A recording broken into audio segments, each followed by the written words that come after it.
طويل. وما كنا لنهتدي لولا أن هدانا الله، وأشهد أن لا إله إلا الله وحده لا شريك له، لا ضد ولا ند ولا مثيل ولا شبيه ولا والد ولا ولد له، أحد بصفاته أحد بذاته، تجلى عن الشبيه والمثيل.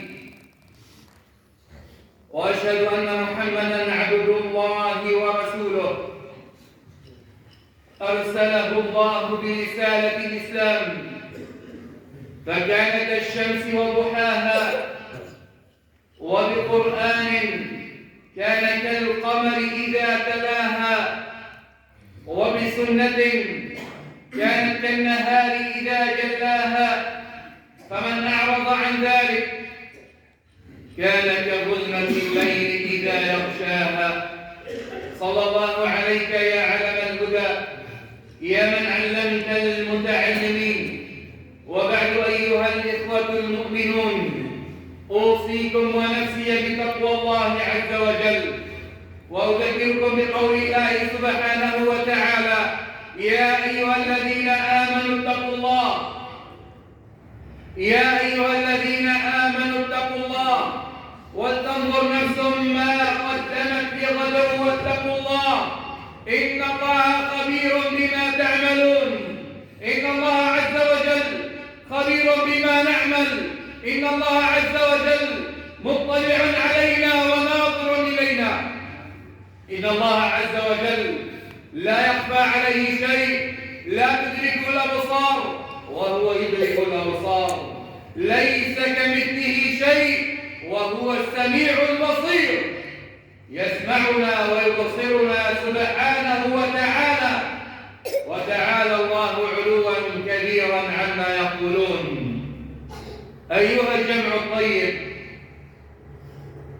في هذا المقام وفي هذه الأيام من البلايا والابتلاءات، من الزلازل والكوارث، وما يحصل بنا وما يحصل في بلادنا إنما هو تخويف من الله عز وجل، حتى نعود إلى الله، حتى نرجع إلى الله.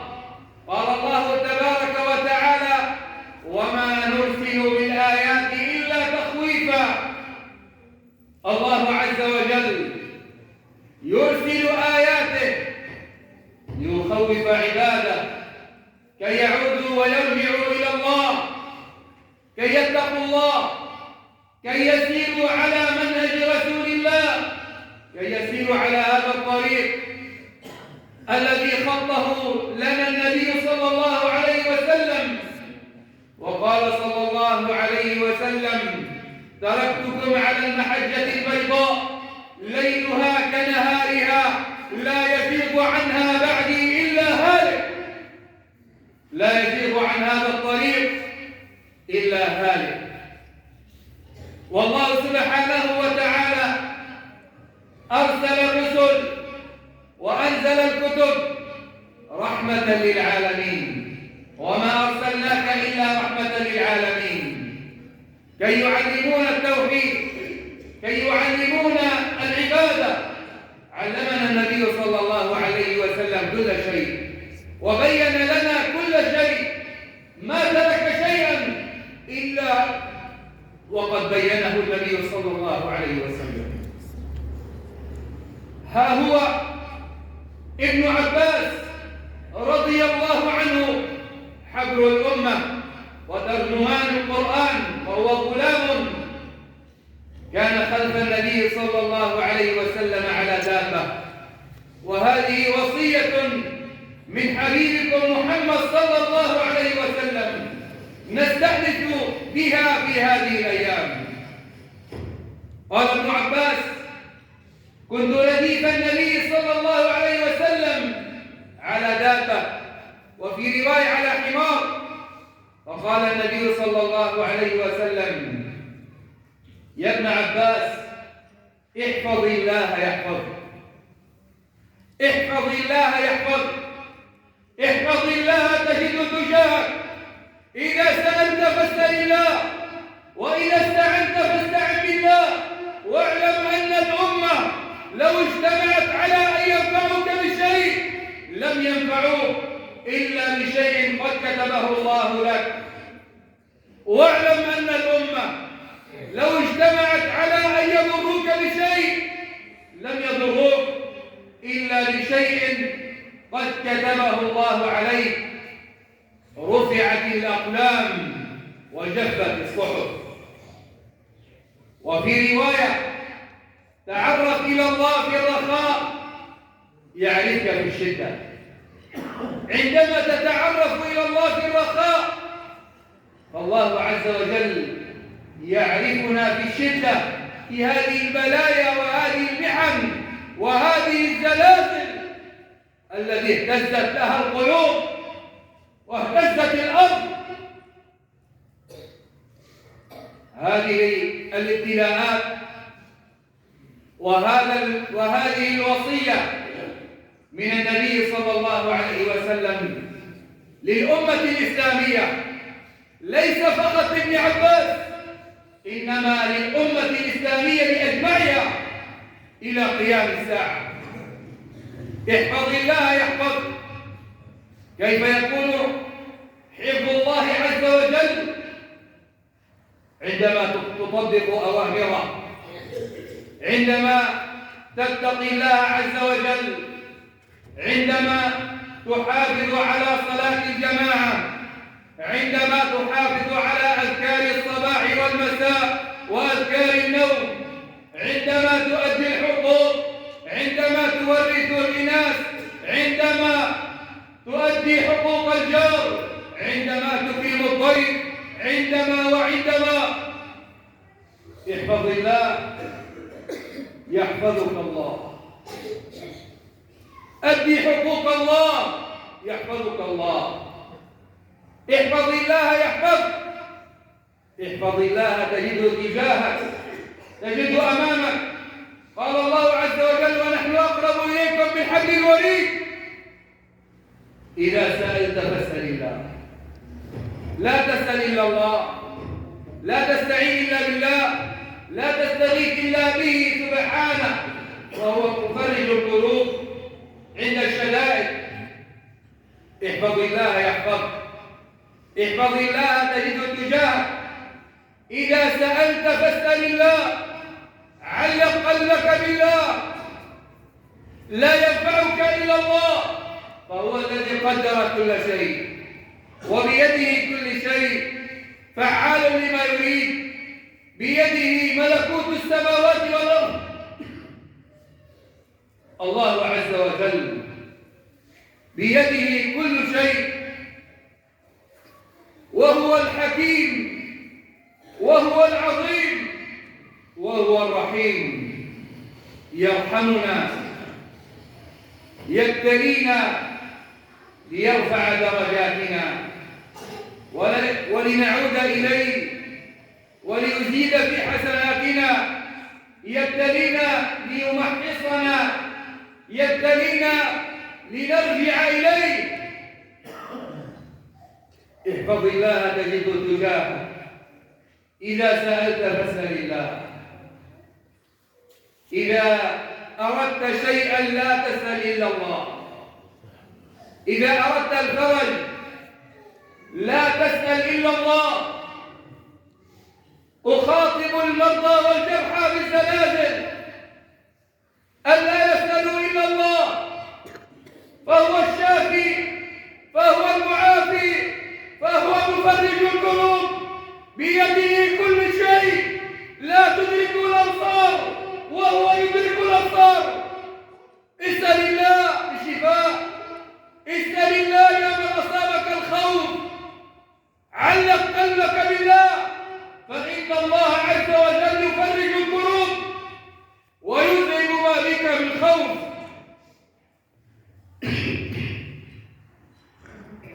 علق قلبك بالله.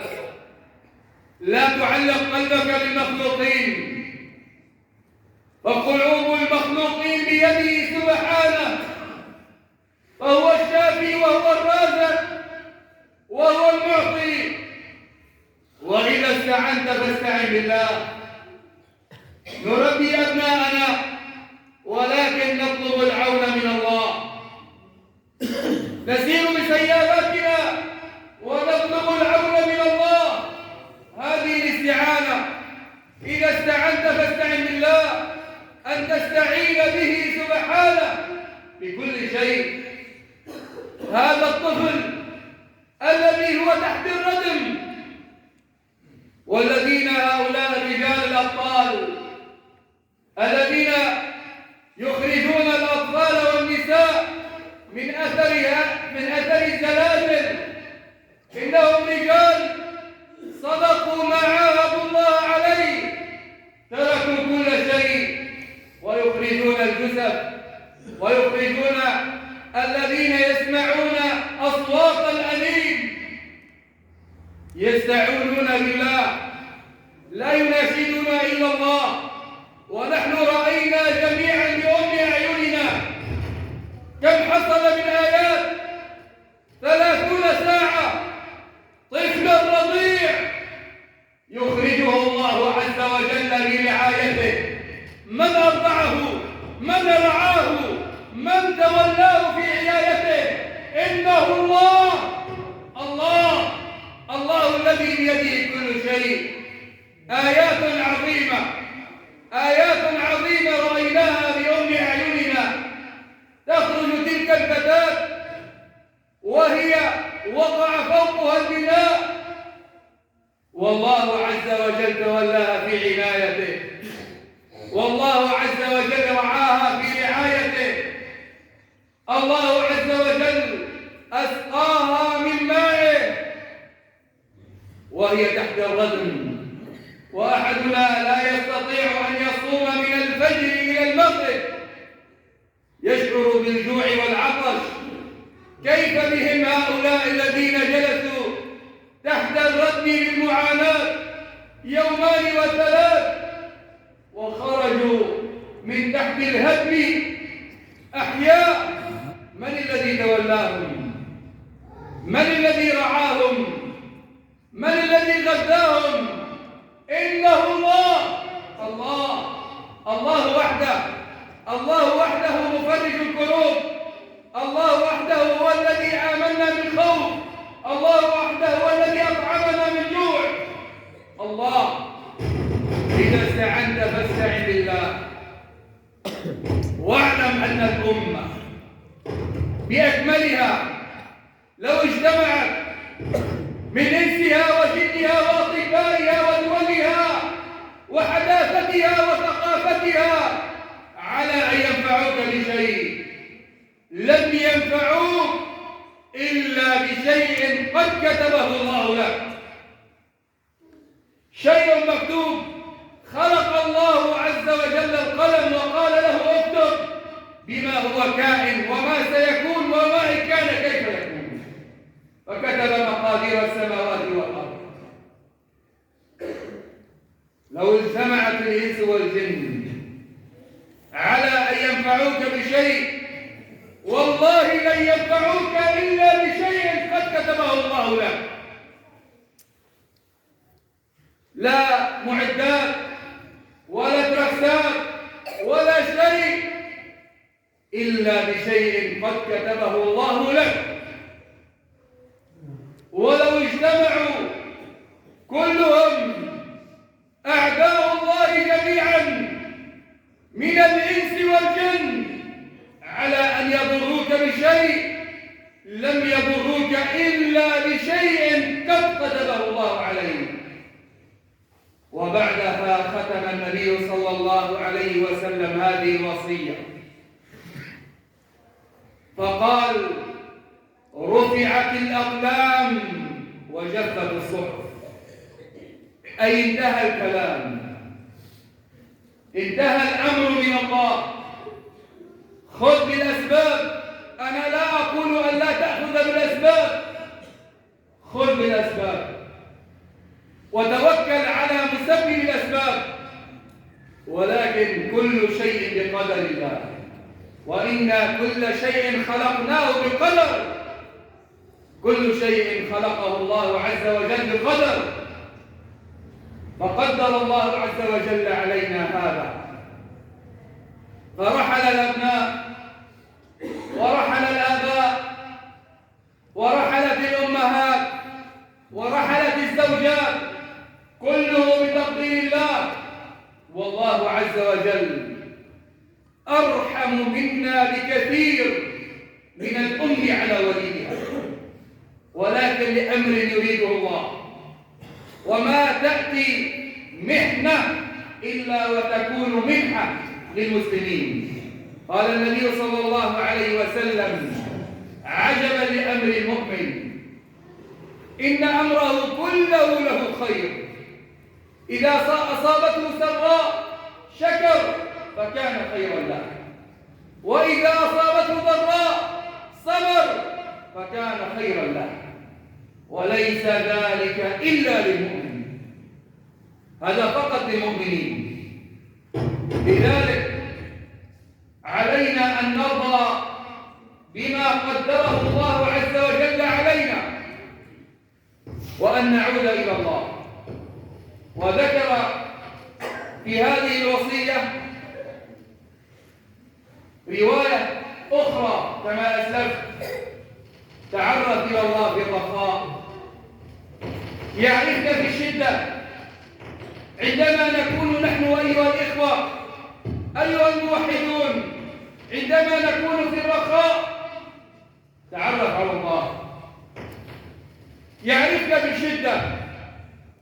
ونحن رأينا الشدة بأعيننا عندما حصل هذا الزلزال قبل الفجر، قبيله بساعات أو بدقائق وجدنا المساجد مليئة بصلاة الفجر، كل المساجد مليئة بالناس. من الذي أفزعهم إلى الله؟ إنه الخوف من الله عز وجل. لذلك أيها الإخوة فلنتعرف إلى الله بالرخاء، ليس فقط وقت الشدة، إنما دائما نريد أن تكون مساجد الله مليئة بالمصلين، مليئة بالموحدين، مليئة بالمستغفرين.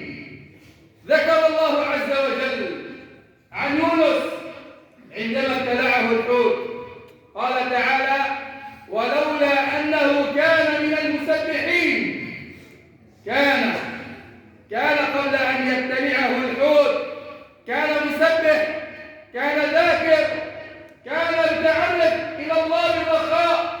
ولولا أنه كان من المسبحين للبث في بطنه إلى يوم يبعثون.